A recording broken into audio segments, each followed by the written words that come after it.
Un incendie au centre d'une ville peut toujours avoir des conséquences dramatiques. C'est la raison pour laquelle les pompiers de Grenoble avaient dépêché pas moins de 3 grandes échelles pour circonscrire le sinistre qui, vers 2 heures du matin, avait éclaté dans l'ancien immeuble de l'évêché. Un bâtiment désaffecté, en cours de réhabilitation, et qui jouxte la cathédrale Notre-Dame. Un incendie dont les causes n'ont pas encore été établies, mais qui pourrait avoir été provoqué par l'imprudence de squatters. Au grand soulagement de Monseigneur Matagrin, venu sur les lieux du sinistre, cet incendie n'a provoqué que des dégâts matériels. Et encore, ceci ne concerne pratiquement que le bâtiment de l'ancien évêché. En effet, grâce à l'intervention des pompiers, la cathédrale a été épargnée par les flammes et seule la chapelle Saint-Hugues a eu à subir quelques dégâts des eaux.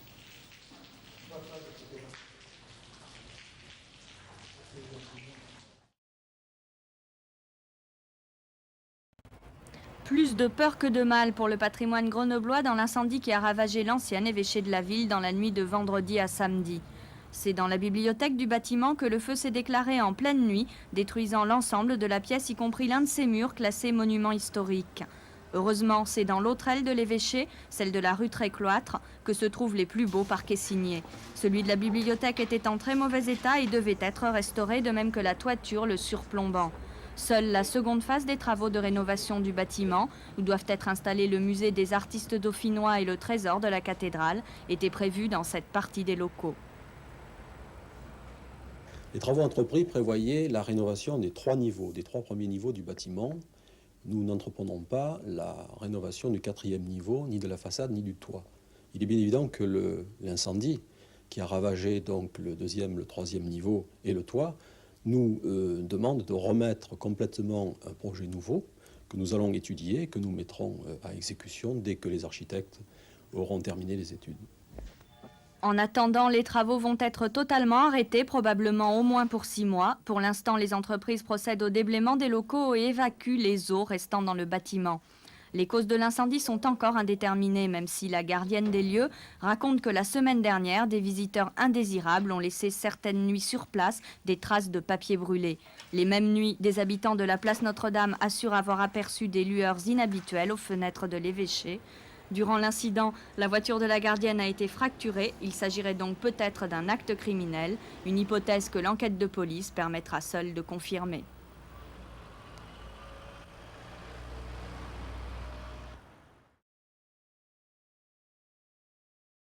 Environ 90% de l'archéologie française est une archéologie de sauvetage. Exemple ici à Grenoble où 2 chantiers sont en cours, place Notre-Dame et place Sainte-Claire, en liaison étroite avec le tramway. Des fouilles destinées essentiellement à identifier les vestiges et à les protéger si besoin est. Alors ce qu'on a trouvé ici, c'est essentiellement, et ça on a suffisamment de plans à partir du début du XVIe pour le savoir, les restes du rempart du Bas-Empire qui entoure Grenoble à la fin du IIIe siècle. C'est un rempart qui est relativement bien connu. Il faut savoir que dans la zone qu'on fouille actuellement, ce rempart était en élévation jusqu'en 1804, c'est-à-dire au tout début du 19e, il faisait jusqu'à 8 mètres de haut. Donc c'est quelque chose qui a marqué la vie des Grenoblois jusque dans un passé très proche. Alors ce qu'on voit très rapidement sous nos yeux, c'est un reliquat du cimetière qui devrait avoir été évacué pourtant à l'extrême fin du XVIIe d'après les textes, mais dont il reste encore pas mal de choses tout de même. Le délai des fouilles est relativement court. D'ici fin juillet, les chantiers devraient être remblayés au fur et à mesure, sauf bien sûr si l'on découvrait un vestige inestimable. Les travaux du tramway pourraient alors être ralentis, le temps de trouver un compromis.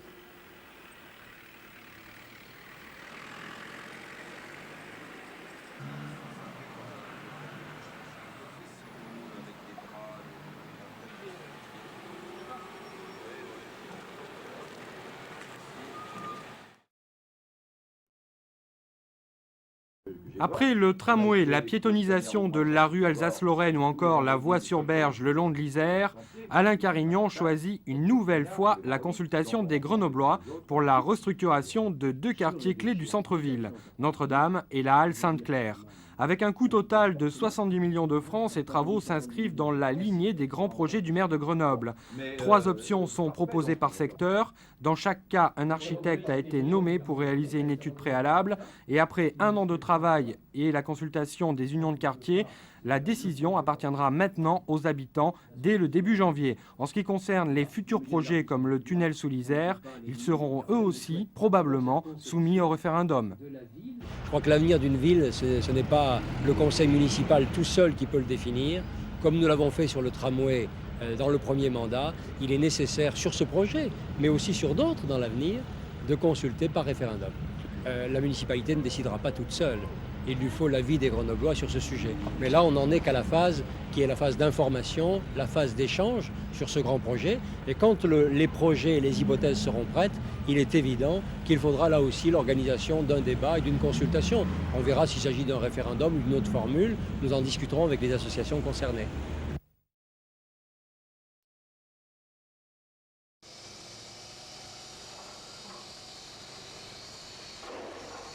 En 1990, l'État décide de déposer la façade masque de la cathédrale Notre-Dame, réalisée à la fin du XIXe siècle.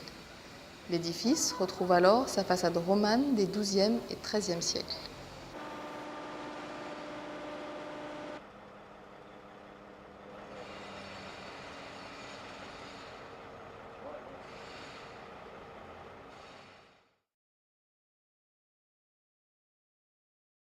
Le point noir de la circulation reste la place Notre-Dame. Aux travaux du tramway se superposent en effet 2 autres chantiers. D'abord celui de réhabilitation du groupe évêché cathédrale. À noter que la démolition de la façade en béton rajoutée au XIXe permet aujourd'hui d'apercevoir le porche-clocher construit au XIIe siècle. Et puis le chantier des fouilles archéologiques, des fouilles déclenchées par la découverte au début de la construction du tram de traces de remparts romains et d'un baptistère antique. Actuellement, l'équipe de chercheurs dégage des ossements pouvant dater de la fin du XVIIe. Il faut faire vite, car prochainement, les dernières fouilles seront recouvertes.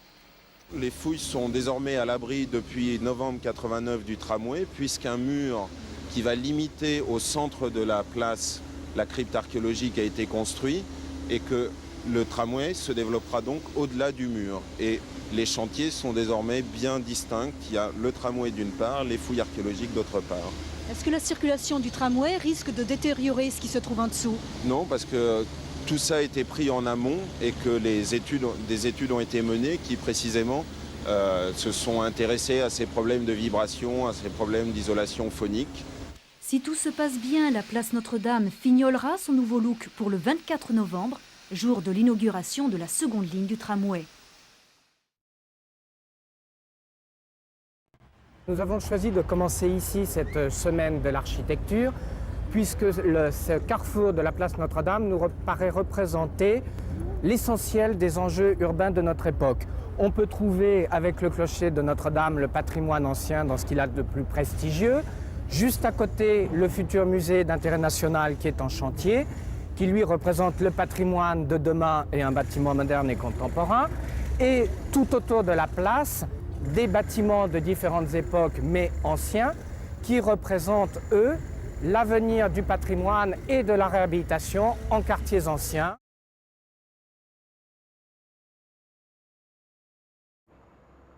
Derrière les hauts murs qui entourent l'évêché de Grenoble, il y a le chantier de restauration des bâtiments. Il y a aussi, plus discret et plus silencieux, le site des fouilles archéologiques. Ces fouilles, qui ont déjà permis de mettre à jour plusieurs trésors, lèvent aujourd'hui le voile sur une partie de l'histoire de Grenoble. Depuis quelques semaines, les archéologues ont entrepris des recherches dans les anciens jardins de l'évêché. Ils nous livrent leur dernière découverte. On a pu découvrir, au-delà de la limite de l'évêché, médiévale puis moderne. Quand je parle de moderne, je parle de la période 16e, 17e siècle. Au-delà de cette clôture, un quartier d'habitation qui s'est constitué probablement au cours du XVIIe siècle, hors les murs donc, et qui a disparu à la fin du XVIIIe siècle au profit des jardins qu'a fait aménager l'évêque autour de sa résidence. Ces jardins qui seront restaurés relieront à terme la rue du Fer à Cheval et la rue Trécloître. Les entreprises travaillent pour l'heure à la consolidation de l'ancien bâtiment de l'évêché. Quant à l'autre versant, côté place Notre-Dame, le projet final devrait être présenté dans les semaines à venir. Certains ont dit ici ou là, et notamment dans la presse, que c'était très long, et je crois que ça doit être très long pour les riverains, pour les gens qui vivent autour. Pour les archéologues, pour les architectes, pour tous ceux qui ont travaillé sur ce terrain, je dirais que c'est la durée normale d'un chantier très complexe, ayant révélé des vestiges de la plus haute importance. Je pense notamment au baptistère paléochrétien, je pense aux façades du XIIIe, je pense ici même où nous sommes, à l'enceinte médiévale qu'on vient de mettre au jour. Je crois que ça valait le coup. Les riverains devraient voir leur patience récompensée début 95. Le chantier sera alors terminé et les visiteurs se diront finalement que 5 ans de travaux, c'est bien peu au regard de 2000 ans d'histoire.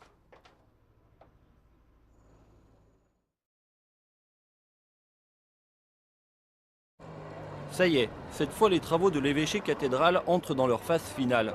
Depuis le printemps dernier, seule la cathédrale et le clocher-porche minutieusement restaurés avaient retrouvé tout leur éclat. Restait à définir l'aménagement des façades adjacentes. Au nord, l'espace reliant le palais épiscopal à la cathédrale et au sud, la façade de l'immeuble qui surplombe la chapelle des Sauniers. Le 8 novembre dernier, le ministère de la Culture et de la Francophonie a levé les dernières indécisions. L'immense chantier se déroule de façon continue. L'objectif, il est double. D'une part, c'est la remise en valeur de l'ensemble de ce bâtiment, qui est un bâtiment composite avec donc les cathédrales doubles, le palais épiscopal et découverte majeure, l'ensemble paléochrétien avec le baptistère qui est sous la place Notre-Dame.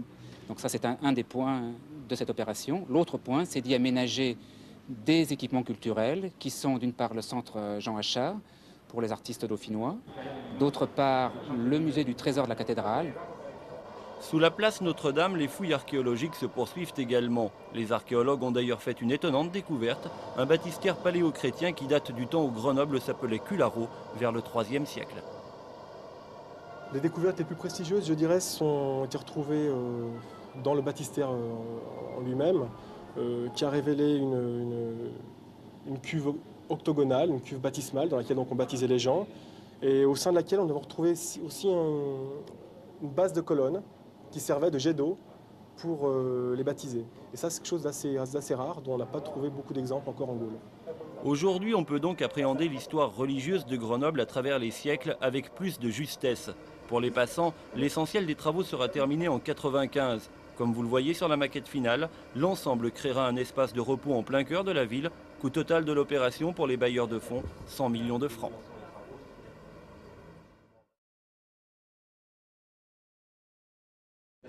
Dans cette crypte archéologique, le baptistère est un lieu essentiel, signe du passage d'un monde païen vers un monde chrétien. Du 5e au 10e siècle, l'évêque pratiquait ici le sacrement du baptême une fois par an et de manière collective. Vie et mort se côtoient près du mur d'enceinte de Cularo, Grenoble au IIIe siècle. L'histoire de la cité dauphinoise, représentée par son ancien évêché, prend forme avec les premiers temps de la chrétienté. Ce qu'on aimerait, c'est rendre compte de ce grand moment que fut la christianisation de notre région et essayer de parler au plus profond des choses, de cette religion, de sa pratique, de la conception même du monde qui a été mise en place avec cette croyance. De la croyance liturgique à la volonté de mener un projet culturel, archéologues, architectes et historiens nous conduisent un peu plus loin à la découverte de façades moyenâgeuses. Les visiteurs traverseront ainsi les siècles d'un groupe épiscopal. À l'intérieur, il y aura 3 équipements culturels. Le premier, c'est la crypte archéologique proprement dite. Donc on descend à l'intérieur de l'édifice pour accéder à ce sous-sol dans lequel sont mis en valeur les vestiges de l'enceinte romaine, de l'ancien évêché et du baptistère, évidemment. Dans une deuxième grande partie, vous avez le trésor de la cathédrale, un musée d'art sacré où on présentera ses croyances, ses pratiques religieuses tout au long de l'histoire, jusque pratiquement à la période contemporaine. Et dans la partie centrale, l'art dauphinois, avec ce centre Achard, ce musée des artistes dauphinois, qui va être mis en place dans les parties finalement les plus vastes de l'édifice. Fin 95, les spécialistes laisseront le site aux néophytes. Une toute première curiosité pourra être satisfaite les 17 et 18 septembre prochains pour les Journées du patrimoine.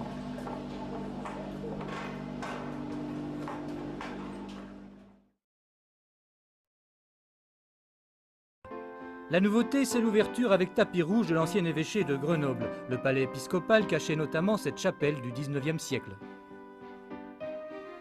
Les travaux de restauration et d'aménagement sont enfin terminés, c'est-à-dire que pour la première fois, les Grenoblois vont pouvoir découvrir le bâtiment dans son entier, restauré, peint, éclairé, prêt à recevoir l'aménagement muséographique.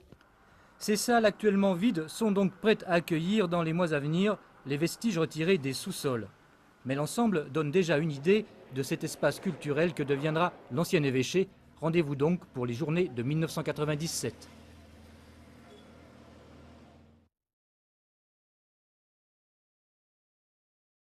Durant 10 années, le souci et la priorité de la restauration ont été de trouver une harmonisation parfaite entre anciens et contemporains pour ne trahir ni l'un ni l'autre. Alors on pourrait parler d'alchimie ou de cohabitation. Donc effectivement, parallèlement sont menées deux démarches. L'une patrimoniale de restauration de l'édifice de l'ancien évêché. Là nous sommes devant un mur du premier évêché du XIIIe siècle, donc il a fallu restaurer. Et donc démarche patrimoniale qui a été conjuguée avec une démarche d'aménagement, donc créer un équipement culturel par rapport à un programme qui lui est muséographique. Le visiteur aura donc deux choses à découvrir dans ce musée. Son architecture tout d'abord, l'histoire du bâtiment et des siècles qui l'ont marqué, le patrimoine qu'il recèle ensuite à travers différentes salles qui le mèneront de la préhistoire à nos jours.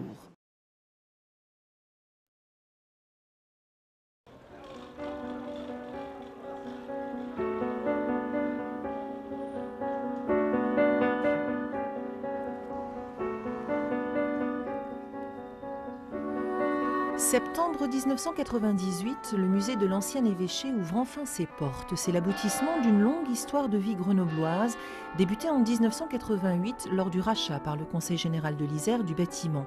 De découverte en restauration, flashback sur 10 années de chantier. En 1989, la construction au centre-ville de la deuxième ligne de tramway met à jour les restes d'un rempart du IIIe siècle, des ossements attestant d'un cimetière, et puis un peu plus tard, des vestiges d'une importance capitale, ceux d'un baptistère. Les archéologues se souviennent. On a commencé les fouilles en avril et en juillet, on découvrait la première abside du baptistère. Par imprudence, on parlait déjà de baptistère comme d'une chose possible, voire probable, mais on s'interdisait de le penser plus avant, et donc on a été amené à étendre et à modifier l'emprise des fouilles pour vérifier l'hypothèse. Et là, à la fin du mois d'août, on savait déjà qu'on avait la moitié de la cuve baptismale et la forme tréflée du monument tel que vous la voyez aujourd'hui. On a retrouvé tous les systèmes d'adduction, d'évacuation, ce qui est relativement rare d'avoir l'ensemble du dispositif. On a retrouvé également, dans l'état terminal du baptistère de la cuve, on a retrouvé une base de colonne percée par laquelle l'eau devait jaillir, alors sourdre ou jaillir sous forme d'un jet d'eau. Donc on a des choses de qualité qui permettent de restituer quand même l'histoire des premiers chrétiens à Grenoble. La découverte est de taille. Décision est alors prise de préserver le site et de donner au musée vocation à faire découvrir le patrimoine départemental. Le groupe évêché-cathédrale constitue en effet un élément patrimonial majeur, s'articulant autour d'une cathédrale double, du baptistère et du palais épiscopal. Les différents siècles ont laissé leurs empreintes sur le bâtiment qui a évolué, s'est transformé, cachant parfois ses origines qu'il a fallu redécouvrir pour raconter son histoire. Nous sommes dans un haut lieu patrimonial, je crois qu'on peut le dire, avec des vestiges depuis le IIIe siècle à peu près jusqu'au XIXe siècle. On a transformé ce site et ce bâtiment pendant toutes ces périodes. Et donc il fallait à tout prix que ce que nous allions installer à l'intérieur ne vienne pas perturber la lecture de ce patrimoine. C'est la raison pour laquelle les scénographes, notamment Jacques Scritori et Hervé Frumy, ont choisi une muséographie faite essentiellement de verre, un peu d'acier, mais beaucoup de verre, de manière à ce qu'une grande transparence s'installe. Pour réconcilier les siècles et permettre au passé de trouver sa place dans le présent, il a donc fallu redéfinir l'espace, donner envie de mieux comprendre le temps qui passe. Dans des bâtiments à forte valeur patrimoniale, évidemment, le but est de garder cette valeur. Je veux dire, il est absolument hors de question de supprimer des choses, et des choses notamment intéressantes, et des choses de notre histoire. Mais on a toujours participé à un aménagement contemporain, c'est-à-dire en correspondance avec le fonctionnement du jour, avec la vie qui se passe et qui se déroule, et le dessin et le crayon qui est au bout de notre doigt, c'est un dessin d'aujourd'hui, donc nous créons pour aujourd'hui. Loin de vouloir tout montrer, les scénographes ont choisi de restaurer chaque pièce dans le style découvert pour permettre une lecture immédiate du lieu, tout en conservant cachées les traces d'un passé plus lointain pour une lecture plus complète et plus approfondie des origines du site. La vocation du musée étant bel et bien d'aider à la découverte de l'ensemble du patrimoine départemental. On découvre au fil des salles, à travers un parcours chronologique, de la préhistoire jusqu'à nos jours, jusqu'au XXe, on s'arrête au XXe siècle, comment ce territoire s'est constitué et surtout comment les hommes l'ont occupé, quelles activités ils y ont déployées, comment ils s'est organisé administrativement, politiquement, quels ont été les faits politiques, de guerre, etc., mais aussi la vie quotidienne. Je crois que c'est un complément indispensable que d'avoir dans une ville et un département tel que Grenoble et l'Isère, que d'avoir cette diversité des patrimoines. Le patrimoine artistique avec le musée des Beaux-Arts de Grenoble, un musée de société avec le musée dauphinois qui continuera ses grandes expositions sur des thèmes d'histoire ou de société, et puis ici un musée avec une vocation un peu plus travaillant dans la longue durée, avec une présentation de plus longue durée, qui s'adresse à des visiteurs soucieux de connaître le territoire. Le lieu renvoie donc à la découverte des autres sites patrimoniaux du département. Il se veut une vitrine pour donner envie aux visiteurs d'aller fouiller dans le passé. À la sortie du musée, la visite ne fait peut-être que commencer.